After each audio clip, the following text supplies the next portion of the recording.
Hi, everyone. My name is Natalia Renta, and I'm the Senior Policy Counsel for Corporate Governance and Power at Americans for Financial Reform Education Fund. Welcome to How Many Banking Crises Until We Rein in Wall Street Pay. Thank you for joining us. Today, we'll hear from our keynote speaker, SEC Commissioner Lizárraga, and experts from labor unions and advocacy organizations on the urgent need to reform how bankers and other financial institution executives get paid. Let me give you a quick background for our discussion.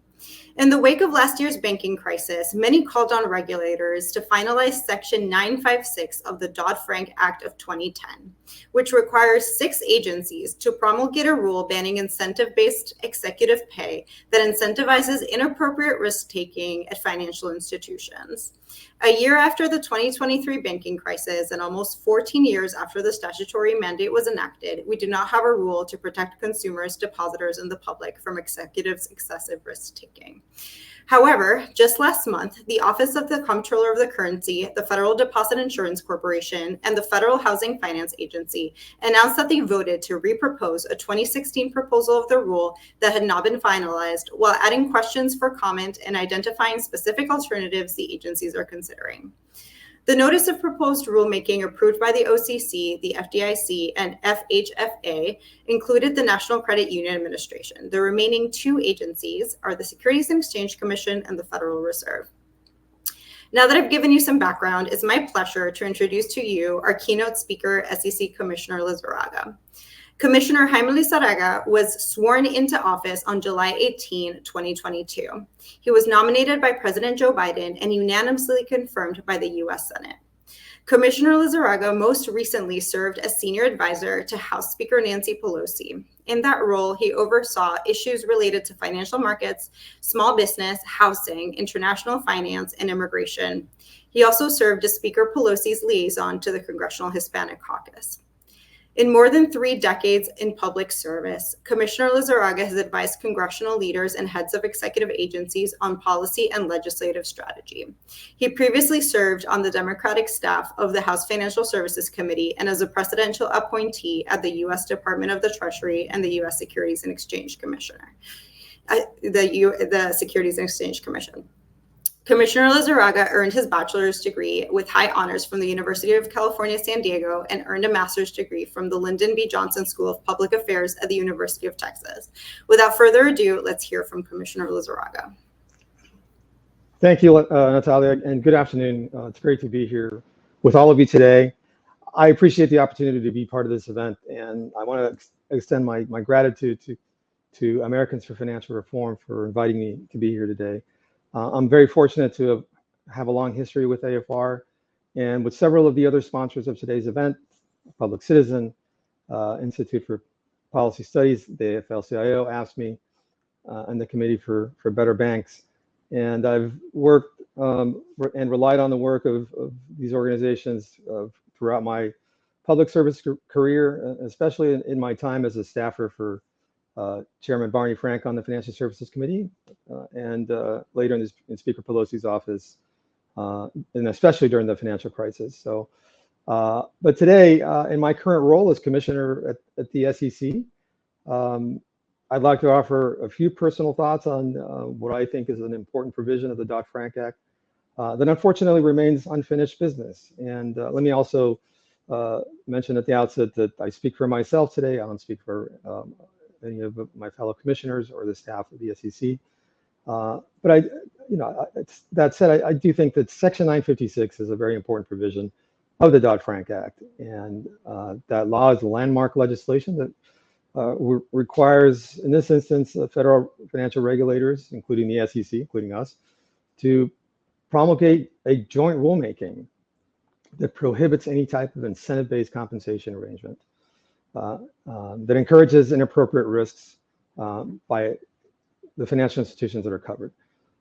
This would include compensation structures that provide officers, directors, and employees with excessive compensation, fees, or benefits, and that could lead to material financial losses. One of the criticisms we often hear is that our rulemakings represent a solution in search of a problem. That's not the case here. It has been well documented that in the lead up to the financial crisis, pay structures often encourage big bets that maximized short-term benefits, but ignored the bigger, longer-term risks that essentially threatened to take down our entire financial system.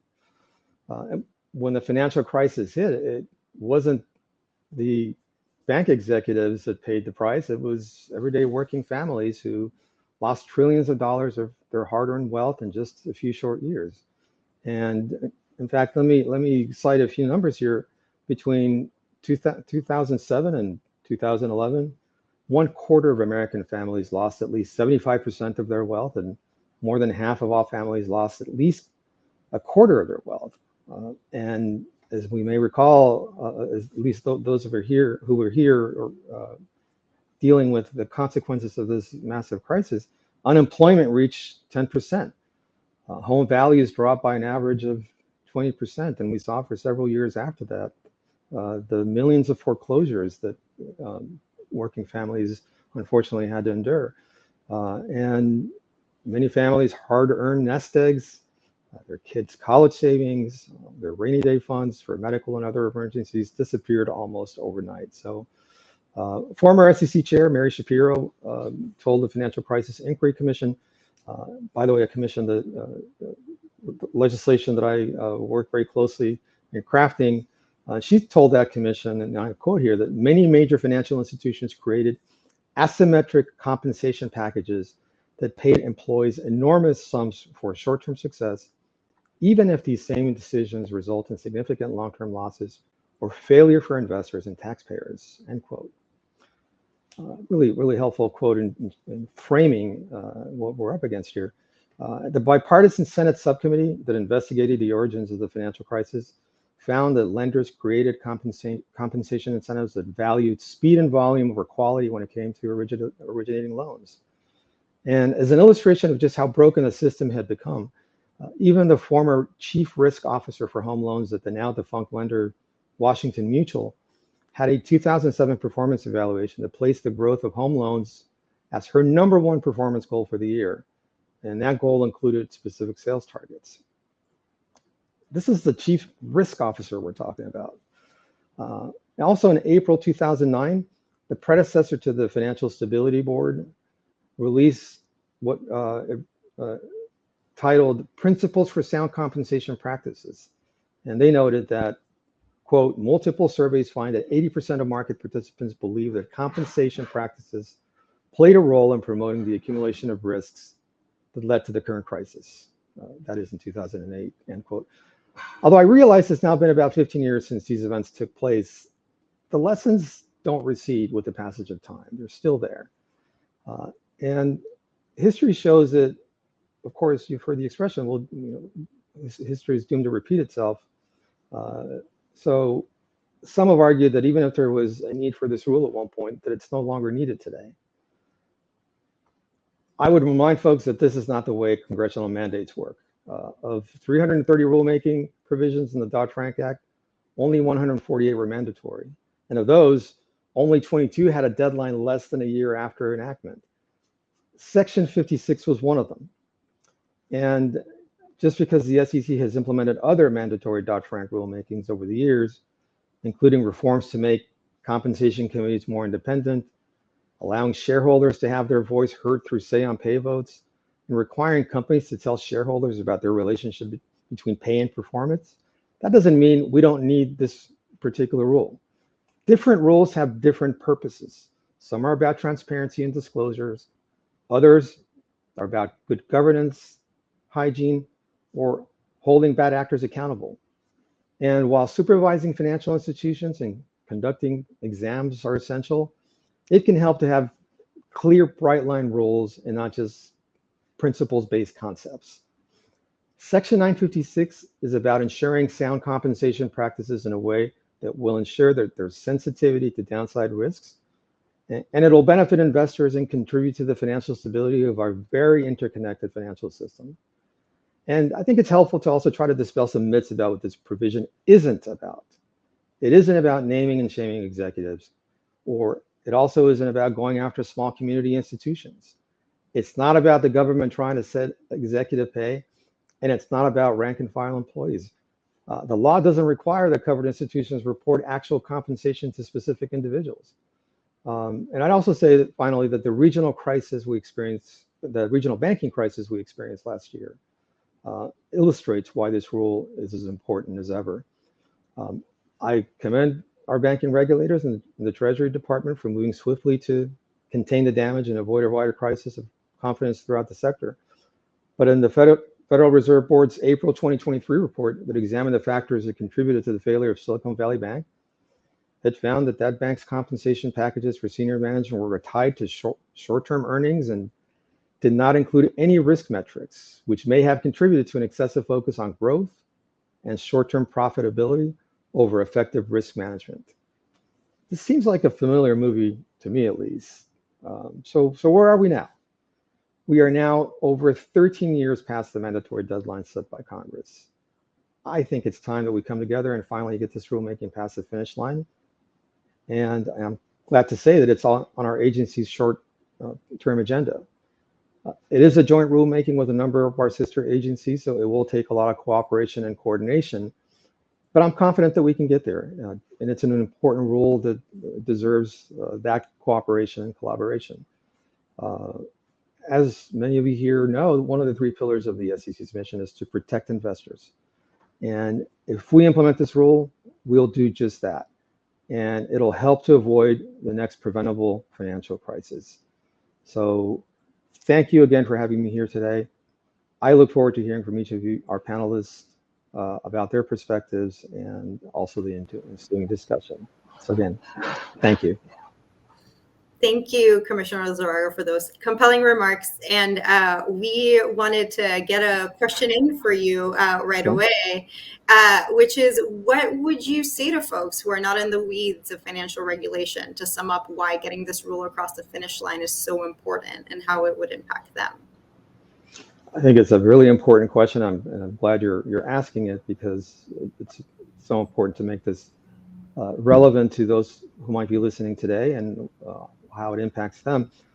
Ultimately, I think it's about protecting working families. It's about protecting the public against the excessive risks that some take that could have significant consequences for the system as a whole. When excessive risks are taken for short-term profit, and if they're a product of misaligned incentives, these risks, if they're not checked, can have significant consequences, especially when a financial institution that's either large or of significant enough size to have an impact on the entire system. If things go wrong because some executives took excessive risks, it can have ripple effects throughout the entire financial system, as happened in 2008. That still matters today. It's still relevant. And if there are checks that prevent this kind of excessive risk taking, it reduces the likelihood that the public ends up paying the price. We have to worry less about the potential for taxpayer-funded bailouts, which are really not helpful for anyone. But I think it's ultimately about protecting the public, protecting working families, and ensuring that we have a financial system that's safe, and that benefits all of us. Thank you so much, Commissioner Lizárraga, for your remarks and for being with us here today. And now I'd like to turn it over to Bart Naylor, financial policy advocate, a public citizen, to give us an overview of the problem Section 956 was enacted to solve. Thank you, Natalia, and thank you for all your work in helping to organize this. Bart Naylor here. I'm the financial policy advocate for Public Citizens Congress Watch Division. Now, the Commissioner and Natalia have noted that the statute requires that 6 agencies jointly write this. And that means that there are actually 22 votes between the 7 Federal Reserve governors and the 5 members of the FDIC and so forth. There are 21 voters because the controller of the currency also serves on the FDIC. Now, essentially, what this also means is that each one of these agencies has a veto. If they don't show up at the meetings, then the rule doesn't get written. Until recently, it's been a mystery as to why the rule has been stagnant. During the Obama administration, people wondered if SEC Chair Mary Jo White might be the veto. But again, it wasn't particularly clear.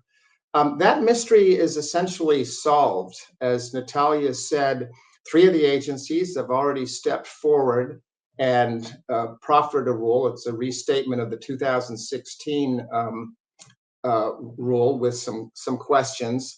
The National Credit Union Administration is waiting for the return from medical leave of its chair, and the Securities and Exchange Commission must perform an economic analysis, which requires that it sees the proposals from each of the agencies, and without the Federal Reserve, it can't do that. Federal Reserve Chair Jerome Powell appeared for his semi-annual testimony before Congress a few months ago, and he was asked about the progress in implementing this section of the Dodd-Frank law, and he responded, "I would like to understand the problem we're solving, and then I would like to see a proposal that addresses that problem."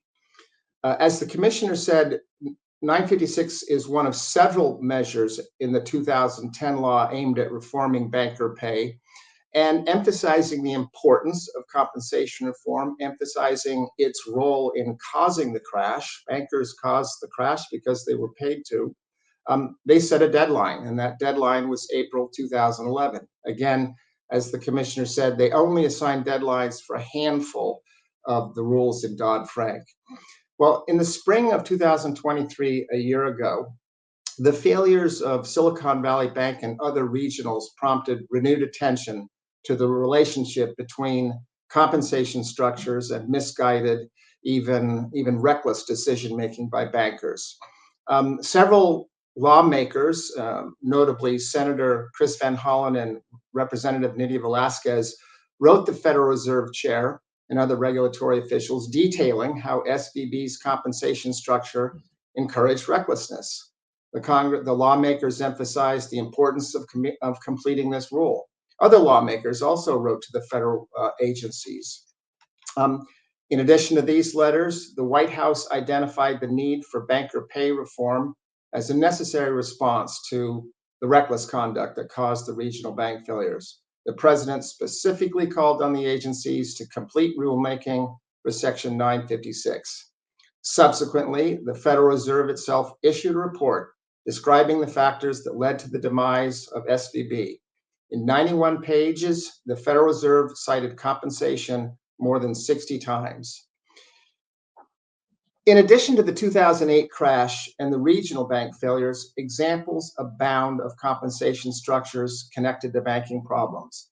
There's the JP Morgan's London whale loss, which stemmed from attempting to finagle the value at risk, the VAR model, so that they could buy back shares. And since senior compensation connected to the stock, and the best way to improve return on equity is to reduce the equity. The best way to change that ratio, which in turn will change your compensation. Goldman Sachs infamously bribed the Malaysian government to win lucrative bond underwriting deals. It involved the embezzlement of more than $1 billion that might have gone to needed development in that country. Credit Suisse bribed the Mozambique government in a similar situation. Supporters of a One West merger flooded regulators with suspect endorsement letters in a deal that promised a $24 million payout for the CEO. The firm faced criticism for massive foreclosures, an action that might have stymied the merger under the Community Reinvestment Act. And then there's the Wells Fargo fake account scandal. The bank was trying to show that as it absorbed other banks, such as Wachovia, it could continue to grow. And that factored into its executive compensation. So one way to grow is to make it up. We'll hear more about this later in this webinar from a Wells Fargo veteran. Public Citizen looked at a 9-month period of banker misconduct, and we found a compensation link. A fake account scam at US Bank, abuse in student loans by Aviant, investor abuse by Allianz, Schwab, First Republic, and again, Credit Suisse, and maintaining insufficient anti-money laundering controls by USAA Federal Savings Bank, and Wells Fargo. We looked at misconduct because, as the commissioner said, the statute prohibits inappropriate risk-taking. There can be some disagreement about what's inappropriate. Banking, after all, is about risk-taking, but I think there's no disagreement, no debate that misconduct is inappropriate. In brief, if the Federal Reserve Chair would, quote, like to understand the problem we're solving, we think the reason Congress approved Section 956, namely that bankers were paid to crash the economy, the letters from Congress urging completion, the White House statements urging completion, the Federal Reserve's own report on Silicon Valley Bank, and independent reports such as those by Public Citizen should help. Thank you, Natalia. Thank you, Bart, for that excellent overview of the problem we need our regulators to solve. And now I'm going to turn it over to Aaron Markowitz, Senior Corporate Research Analyst at the AFL-CIO, who will get more in the weeds of the policies we'd like to see in a finalized rule implementing Section 956.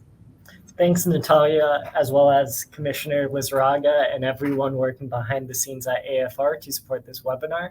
I'm Aaron Markowitz. I'm a Senior Corporate Research Analyst at the AFL-CIO. The AFL-CIO is a federation of 60 national and international labor unions that represent 12.5 million working people. As Commissioner Lizárraga went into in detail, working people bore the cost of the 2008 Wall Street financial crisis. And in general, working people bear the majority of downside risk associated with financial crises. This unequal distribution of risk has been shown to lead to costly short-termism and market failures. As such, prudential regulators can improve market outcomes through rulemaking that realigns bank executive pay incentives.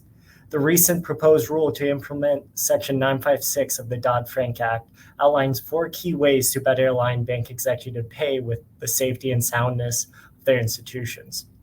I'm going to articulate our vision for improvements to the proposed rule that would support a safe and sound financial system. First, we support a longer deferral period with mandatory forfeiture and clawback provisions. The proposal as it stands will require covered bank executives to defer a portion of incentive pay for up to 4 years without strong mandatory forfeiture provisions. We believe that bankers covered by this rule should have to defer incentive compensation for 10 years to cover the entire business cycle.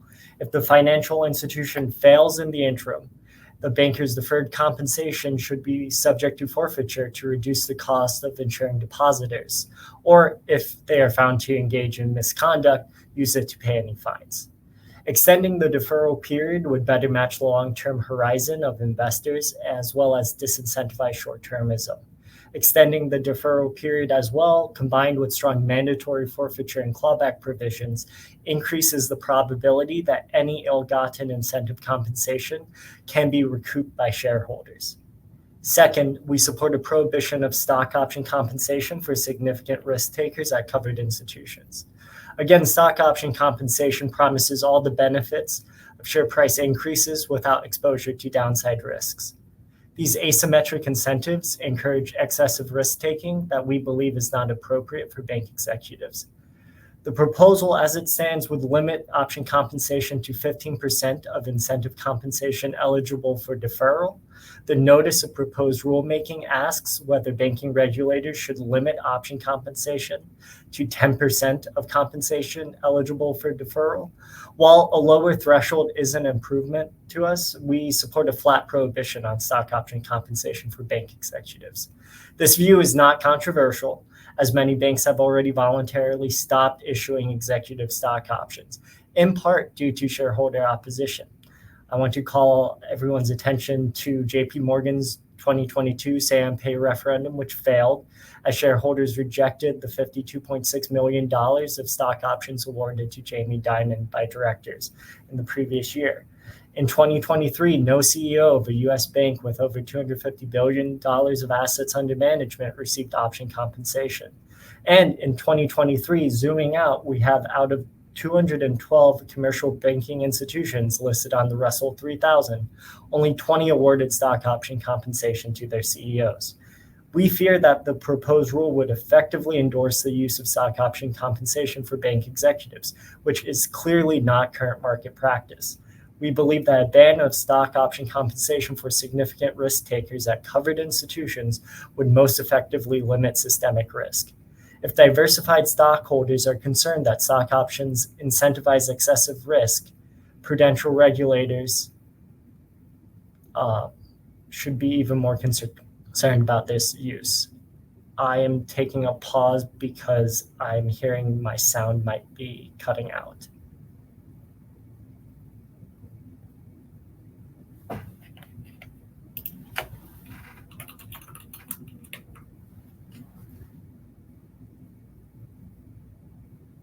All right, I am hearing that we are good. So I will continue on to the third idea that we believe would improve this proposed rulemaking.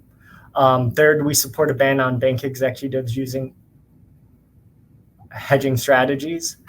We believe that the proposed rule will be undermined if bankers could use hedging strategies to protect their incentive-based compensation, regardless of any mandatory deferral period. The notice of proposed rulemaking asks whether banking regulators should limit hedging by individuals. We also believe that a ban on individual hedging strategies would bring the U.S. prudential regulatory system into alignment with other systems. For example, the European and UK systems have strong provisions against employees using hedging strategies that undermine the risk alignment effects of their compensation package design. And finally, we support having a uniform compensation set of rules for all bank executives. The 2016 proposed rule considered a three-tiered approach for institutions. The 2024 notice of proposed rulemaking asked for comments on a two-tiered approach for institutions. While we believe that this would be an improvement, we favor having uniform compensation rules for all bank executives in covered institutions. A bank's default or distress may create significant contagion, even if the firm is not extremely large or well-connected. Having a single set of rules will simplify compensation decisions and avoid edge cases. Again, I'd like to add by stressing that this rulemaking process is not optional. The Dodd-Frank Act mandates its adoption, and we note that it was passed in 2010. We believe that this rule is a straightforward way to better align the incentives of bankers with the interests of working people in a safe and sound financial system. Thank you. Thank you, Aaron, for that deep dive. And apologies to our audience for that glitch with the audio. You will be getting a full recording in case you missed any of Aaron's important remarks. So now I'd like to introduce Kier Cuadras, an investigator at the Sales Practice Conduct Management Non-Allegations Department at Wells Fargo and a member of the Committee for Better Banks. Thanks for being with us. Thank you, Natalia. Hi, my name is Kier Cuadras. I actually am an investigator with Wells Fargo. I've been with the company for about 22 years, and I started as a teller within branches in Northern California, and also worked my way up within the company as a branch manager in California and also in Phoenix. So I was privy to a lot of the things that have been documented in the news, was part of a lot of conference calls that we would have to be on daily to report our numbers and where we were at. I can even remember a time when we had, I think, like 20 safe deposit boxes come in one day, and I'm on a hard call trying to explain why we didn't have as many sales as we needed for the day. So I'm privy to all of that, and that's kind of why I'm here today to express my concerns with current leadership that we have and how it's actually affecting the workforce and also our customers, because the department that I work in, we actually oversaw the whole sales practice consent order. We actually see all of the company's allegations, from employee to employee concerns to customer concerns. And our department specifically houses a lot of veterans that used to work at the branches. So when we're looking at cases of consent or misinformation of how the fees work on a bank account, anything that you can think of, our breadth of knowledge and also taking part in working at the branches itself has helped us make sure that when we're decisioning cases, we're looking at them holistically and with a really with a great understanding of how the process works or what types of sales pressure people were under and so forth. So with that being said, recently our CEO has decided to offshore my job and offshore many of the non-customer facing roles that we have now. So from operations, tech, data science, audit, testing, and now risk, all of that work is being moved overseas. And we're really trying to keep, I guess, more bodies here in the States that are branch related. With that being said, I feel like that's a huge risk to the company, our shareholders, also our consumers of our products, because you're going from your information being here in the United States and then also sent overseas, including the risk work that we do is also, as I had mentioned, going overseas as well, which I feel that is also risky for the company because we make sure that we look at these cases, like I had mentioned earlier, with a fine-tooth comb and a good lens. Recently, our policies and procedures have been updated monthly, and it's affecting the work that we do because things are being changed where we were looking at cases as maybe an allegation where now they're being moved to a non-allegation. And with the knowledge that we have from last month, that's going to change into different ways that we have to look at the cases moving forward. So that's one of the things that's frustrating work-wise is that our policies are changing monthly for my department specifically, and it's hard to understand what the company is looking for. Me personally, my personal opinion is that since the consent order was closed, I feel that our company now is trying to ensure that that it appears that maybe we don't have as many cases as we were seeing previously. This is my opinion. However, I can understand that the company is trying to push our work overseas because it's trying to eliminate costs. They say that it's more of a, what would you call it, for efficiency reasons. We're told it's efficiency reasons. So there's a lot of forced movements if you want to keep your job. So in the beginning, we were told that if we wanted to keep our job, we would have to move to a hub city, whatever hub city they deemed. I think there's 3 or 4 of them now. So we would have to move if we wanted to keep our jobs. Within a few months, that changed to, hey, you can no longer keep your job, but if you want, you can apply for a job if it's there that's at a hub city. So it's creating a lot of stress within the company. I can tell you that we had a town hall recently on Thursday where our CEO was supposed to show up, and we were told that he couldn't make it because he had a work thing. Mind you, our town hall was supposed to be around employee appreciation. It was Employee Appreciation Week, and he didn't show up. And recently online, this is a rumor, I have no proof of this at all, but it is being said online that he attended a rally, a Trump rally in Phoenix, because our Employee Appreciation Week was actually in Chandler, Arizona. So I think just the transparency and stuff like that, there's a huge lack of transparency. As employees, we have no voice. They will say that we have several lines of different channels that we can escalate complaints through. However, those all stop at HR. So everything is kept in-house, and there's no way to really have your voice heard unless you're going to end up like the people that became the whistleblowers in 2016 and finally got frustrated. I can say that during my time as a branch manager, I had noticed that some of my coworkers were opening 16 bank accounts for one business. And I had reported that through our ethics line complaint channel. It was never looked into, and that was probably in 2011. So there's a lot of us employees that are still here or that have even left that have tried to escalate these concerns, and it goes nowhere. It stops at HR. And that's the other concern, is that since our work is moving overseas, a lot of our customer complaints, a lot of our employee concerns are going to India. And there is some fear that they don't understand, how the banking structure worked at the branch level. So we are worried that our complaints won't be heard, even as me as an employee. Let's talk about incentive pay. Our CEO got an 18.4% raise. We get less than 2%, maybe 3% if you're lucky. Sometimes that's 25 cents for the whole entire year. So when we talk about saving money for efficiency reasons, yet we're still paying our CEO $29 million. And then on top of that, he's spending $550 million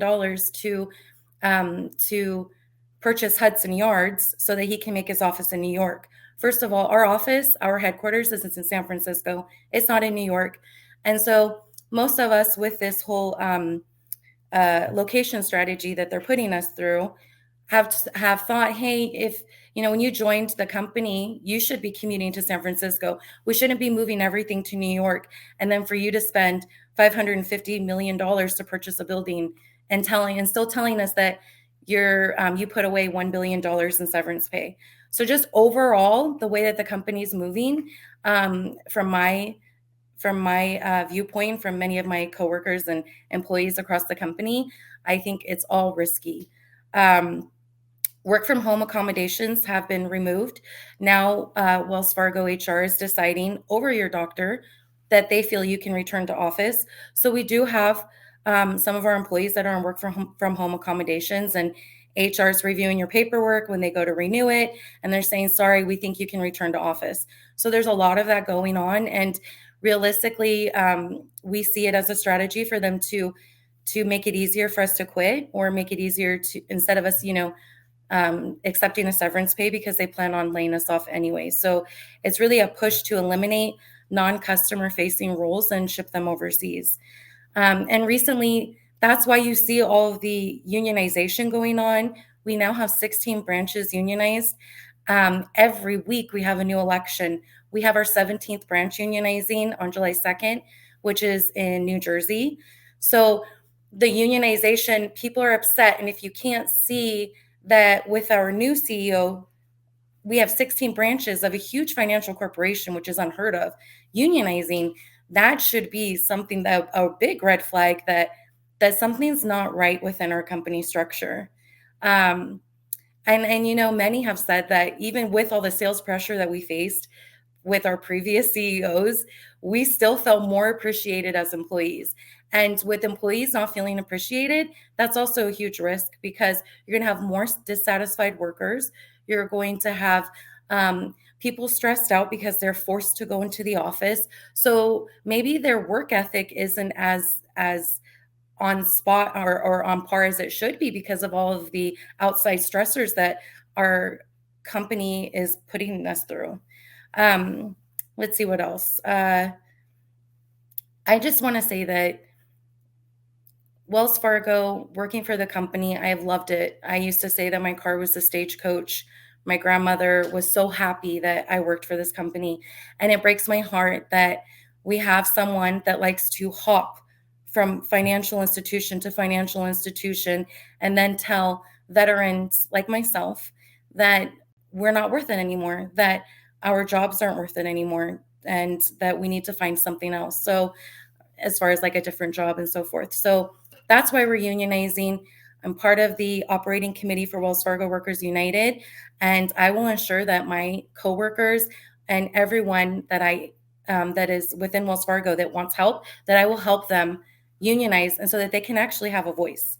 Because again, we say we have a voice, but we don't. And if we had unionized prior to 2016, then I don't think any of the whole sales practice scandals would have happened.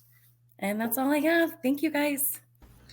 Thank you so much, Kira, for sharing your experiences at Wells Fargo with us. As she explained, a lot of workers can see firsthand the effects of bad incentives baked into executive compensation. So now I'd like to introduce John Keenan, Corporate Governance Analyst at AFSCME, the American Federation of State, County, and Municipal Employees. Take it away, John. Great, thank you. Yes, I'm John Keenan with AFSCME, and I'm going to talk about how banker pay is a risk to pension funds. I'm going to talk about three things. One, 2008, how it hurt our members' pension funds. Two, what we did in response and why we're so excited by Dodd-Frank 956. And then three, where we are today. So one, retirement security. AFSCME represents 1.4 million members, state and local government workers, child care providers, nurses, corrections officers, sanitation officers, and they participate in over 150 public pension systems that have over $3 trillion in assets. Now, what happened in 2008? Our pension funds holdings dropped by $889 billion. That's what the Fed found from 2007 to 2008. So that's a huge loss. Now, when pension funding goes down, that can place a strain on state and local government. So that's a very bad thing. So our pensions got just whacked by the financial crisis. And what happened with the pay during that time? They'll give you three poster children, Bear Stearns, Lehman Brothers, and AIG. So at Bear Stearns, Jim Kane got $40 million in 2016 with a $17 million bonus. What happened to Bear Stearns? Lehman Brothers, CEO there, a guy named Dick Fuld, got $500 million over the last 8 years before they went under. And as the company was going bankrupt, they approved $20 million in bonuses for three executives. So it's like this the ship's sinking, and they're like, hey, here's a suitcase full of money. AIG, $170 billion taxpayer bailout. And at the same time, they approved $165 million in bonuses for the executives in the unit that caused the company to collapse. So this is just crazy. And you see that there's this problem, and there is widespread consensus that banker pay basically led to the financial collapse. So what did we do? AFSCME in 2009, we looked at this and said, there's a real problem with banker pay. So we looked at what was happening in Europe and how other compensation systems worked, and came up with the idea of deferring bonuses. So we came up with a proposal that said defer a portion of bonuses, incentive-based compensation, for 3 years and set up some metrics. So it was a 3-year deferral period. We called it bonus banking. 2009 went to vote at 5 financial firms. JP Morgan had got like over 29%. So that's a really strong showing of support right out of the box. In 2010, we tried to expand this proposal to the top 100 paid officers and employees at the banks. And this followed the Troubled Asset Relief Program and pays our Ken Feinberg. And we wanted to say, all right, these employees should have their bonus deferred. And we got no action. They said that was ordinary business. We couldn't, look at banker pay from a shareholder perspective. But then, June or July 2010 rolls around, and we get Dodd-Frank, and it has 956, and it has this deferral. And at the time, I told Bart, I think this is the most important part of Dodd-Frank. So we were really excited and thought we weren't going to have to worry. But then you fast forward and, look to 2023, and we have a whole new round of banks going under and paying bonuses to their executives as they go under. Silicon Valley Bank employees receive bonuses as right before the government took over. And Bart mentioned First Republic Bank, Signature Bank. Basically, the same thing that happened 16 years ago is still happening, and it's really frustrating. So, and deferred bonuses basically will act as a buffer against bank failures, and then that will also protect retirement security, because this is, about protecting workers' retirement security and their pension funds. So, yeah, in conclusion, it's just past time for the agencies in charge of this important rule to move ahead. Thanks.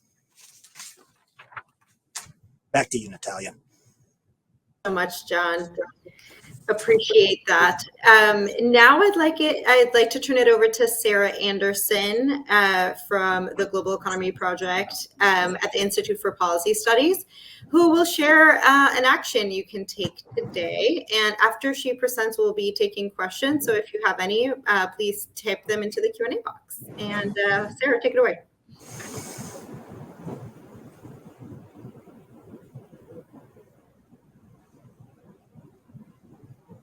Sarah, it's possible you are on mute. There you go. I'm okay now? Am I okay now? Yes. Yeah. Okay, sorry about that. Yeah, I was just reflecting on Commissioner Lizárraga speaking at the beginning of this webinar about his experience as a Capitol Hill staffer in the middle of the 2008 financial crisis, and how Wall Street pay practices had incentivized executives to ignore the long-term risks of their activities. And it clearly had a huge impact on Commissioner Lizárraga to see how bankers chasing bonuses had driven our economy off a cliff. And it wasn't those banking executives who paid the price. It was ordinary, hardworking families. And then last year, when we had this spate of regional bank crises, Commissioner Lizárraga said that for him, it was like watching a familiar movie all over again. In other words, the need for this regulation on Wall Street bonus pay is as strong now as it was 14 years ago when it was included in the 2010 Dodd-Frank law. So why hasn't it been implemented? Is the question of the day. I think there's just no explanation other than that the Wall Street lobby has enormous power in Washington. Wealthy executives don't want an end to the reckless Wall Street bonus culture that has made them so incredibly wealthy, and even while putting the rest of us at risk. And they've made that clear to regulators who are supposed to be protecting the public.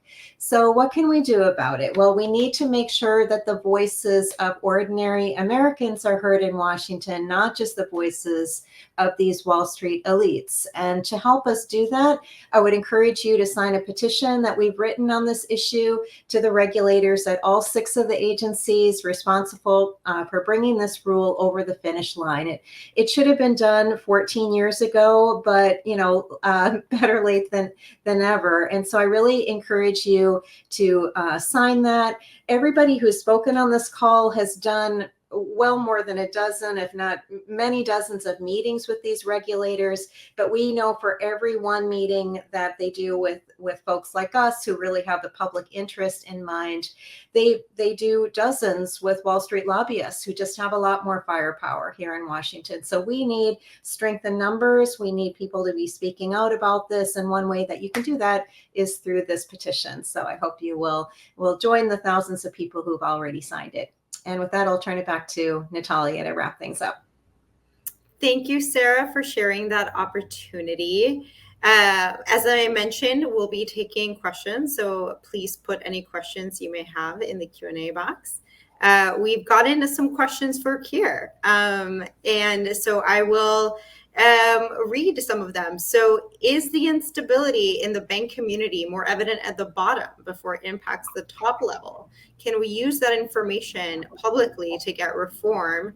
And will Wells Fargo workers unionizing help protect customers more and help employees push back against some of these bad practices? Yes, I can tell you from the bottom up, it's we know what's going on ahead of time.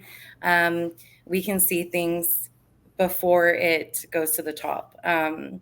I definitely feel that if we unionize, it will help our customers because we'll have better protections and we'll actually be able to stand up for our workers and also our customers. Right now, Charlie has eliminated many of the branch positions that I previously have held, and he has even combined them. So if you walk into a Wells Fargo now, the chances of you being serviced, if you have debit card fraud, or if there's something account-based that you need help with, the chances of you being serviced are probably tiny compared to how we used to be. So lack of banker staffing, bankers and tellers having to cross-train. So now you have a super teller banker person trying to help you, but the main thing is that there's not enough people within the branch to service you. So I challenge any of you, walk into a Wells Fargo now. You might be greeted if you're lucky. And if you have any issue with your accounts, you'll probably be told that you don't have an appointment and they can't help you. And that's all with his cost saving measures that he's trying to impose company-wide. And that's where I think that especially if we unionize, then we'll have more staffing, the staffing that's needed, the pay that should be fair. Right now, we also have people that are hired outside of the company that are paid much higher than a person that's been a veteran there for 20 years. So if you've been a banker or a specialty banker there, and Susie comes in from outside the company, they're being paid a higher wage. And that's a lot of the struggles right now with managers, is that when they call HR to try to get their veteran paid the same amount as the outside employee, they're told that they cannot raise their pay. So the veteran employee is paid less. So yes, if we unionize and we get a good contract for each branch and each segment of the bank, then I definitely feel that it will help protect our customers and also help our employees. I mean, we used to say people as a competitive advantage within Wells Fargo. People are not the competitive advantage now. So I hope that answers your question. Thank you so much, Kira. Appreciate it. So we have another question. This one's for Aaron. Why limit stock options? Doesn't that align executives' interests with shareholders? It's a great question. So we're not against any incentive pay at all. We believe that there are plenty of other ways to incentivize bank executives and significant risk takers that align their interests with shareholders and working people. Restricted stock units and other forms of incentive pay and equity compensation do a better job of that than stock option pay, which is an asymmetric payoff, and the value of stock options increases alongside the volatility of the underlying asset. So we do not want to incentivize executives to pursue strategies that would increase the volatility of their institution in order to increase the value of their compensation. And that's why we're taking a stand against stock option compensation overall. Thank you so much, Aaron. We have another question. This one, feel free, anyone, to jump in. So I purposely have banked in a small regional bank for years because of what you're discussing. How are the banks like mine impacted by the bad behavior of the large banks?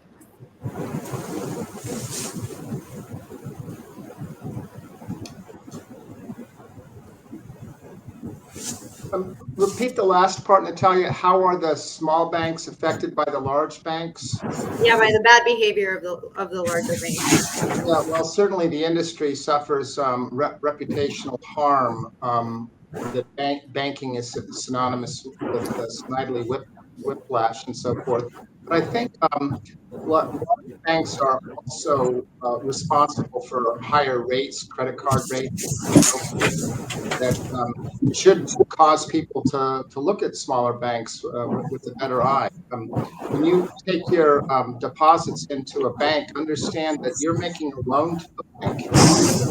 And the reason that you don't perform full diligence as if you were to lend your friend or a stranger money is because of that FDIC insurance. So it's important for large banks to understand that. And unfortunately, we have a too big to fail problem, namely, if you're so large that your failure would lead to systemic risk, that means that there might need to be a bailout. And we've actually reduced the level of that bailout to about 200 billion. I raised that because smaller banks, however, have to be more diligent because they can fail without causing systemic risks. So the big banks' recklessness is causing the smaller banks to have to fight even harder for customer money because they may be closed when they fail. Thank you so much, Bart, for that response. So another question we have asks about the interaction between basically, government and how much say they should have on how executives get paid. So does anyone want to respond to that one?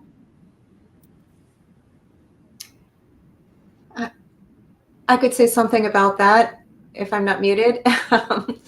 I would say that if there's one major lesson from the 2008 financial crisis, it was that these executive compensation issues are not just a matter for shareholders. They're not just a matter for the banks or the corporations themselves. They are a matter that concern all of us, because we saw how these pay practices put all of us at risk and threw millions of people out of their homes and their jobs. And so there is a very strong role for government to act to protect the rest of us from the kind of greed that can drive our economy off a cliff. And yeah, just to add, like once they got bailed out, it became a government problem. Yeah, true. Well put, John and Sarah. Thank you both. We are getting questions also about if we should have any concerns about this rule, depending on how the Supreme Court rules on a case about Chevron deference and deference to agency interpretations. Does anyone want to answer that one? I don't know that. I assume that the rule, once finalized, will be litigated. It had been the protocol that banking agency rules were not subject to litigation. It was just industry practice that there was some deference, but I think that's gone out the window. What the Supreme Court will say depends on what the final rule is. Whether they have strayed beyond what the statute provides. The statute's incredibly broad. It says, "Thou shalt approve a rule that stops inappropriate risk taking." So I think within that is an entire universe of responses. It's difficult for me to see the Supreme Court saying that given a carte blanche that they exceeded their mandate. Thanks, Bart. Yeah, I agree. The 956 really kicks it to the agencies to make the decisions about how exactly to prevent incentive-based compensation that encourages inappropriate risk-taking. So I think, definitely need to see the 6 agencies promulgate a strong rule here. Well, thank you all for participating in this event. Thank you for your attendance. Keep an eye out for a follow-up email with a recording of the event and other resources. And please continue to support Americans for Financial Reform Education Fund and our partners, Public Citizen, Institute for Policy Studies, the AFL-CIO, AFSCME, and Committee for Better Banks, and follow us on social media. And again, be sure to look out for our email containing this event video recording and the petition link too to share on social networks. Thank you so much.